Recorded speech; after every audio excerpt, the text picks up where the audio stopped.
Umat yang terkasih dalam Yesus Kristus, kembali lagi bersama saya Pendeta David Rustandi di Renungan Malam GKI Kota Wisata, Rabu 25 Maret tahun 2020. Tema kita adalah false news, diambil dari Amsal 6 ayat 19. Umat yang terkasih dalam Yesus Kristus, pada masa pandemi seperti sekarang ini, banyak sekali berita-berita yang berseliweran di WhatsApp grup ataupun media sosial. Berita-berita tersebut banyak memakai headline yang bombastis yang terkadang tidak sesuai dengan isinya. Selain itu juga ada berita-berita yang tidak benar, lalu membuat orang bisa serta-merta mengalami kepanikan. Kita ambil contohnya saja pada saat ada berita yang mengatakan bahwa bawang putih dan jahe bisa menyembuhkan COVID-19. Tanpa cek dan recheck akibat berita tersebut, semua orang berbondong-bondong membeli bawang putih dan jahe sehingga harganya meroket. Kategori false news ini atau hoax, jikalau kita tidak bijak dalam menyikapinya, akan menimbulkan kepanikan ataupun kerusuhan.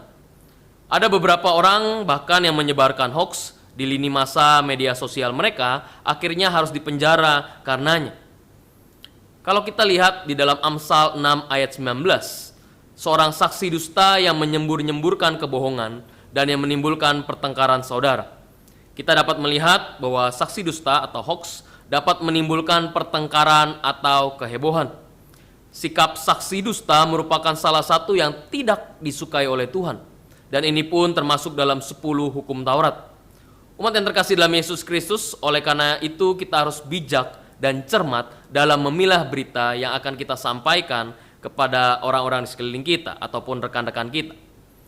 Hikmat dan bijak dalam bermedia sosial adalah cara kita untuk meminimalisir berita-berita yang dapat menimbulkan kepanikan, terkhususnya masa sekarang ini. Lalu bagaimana caranya? Salah satunya adalah jika kita membaca suatu berita, maka haruslah kita cek dan recheck kebenarannya tersebut. Akan lebih baik jika kita membandingkan dengan media massa yang sudah teruji kredibilitasnya. Selain itu, jika kita sudah terlanjur seandainya kita sudah terlanjur menyebarkan hoax dan seandainya ditegur, alangkah baiknya kita dengan lapang dada mengakui hal tersebut. Bukan malah berkata, ya mau percaya syukur, nggak percaya nggak apa-apa. Sekali lagi Bapak dan Ibu yang terkasih dalam Yesus Kristus, bahwa kita sebagai pengikutnya, kita haruslah menyuarakan kebenaran, bukan berita-berita yang dapat menimbulkan kepanikan dan kekacauan. Lakukanlah itu. Tuhan memberkati kita. Social distancing, stay at home, ini bukan liburan.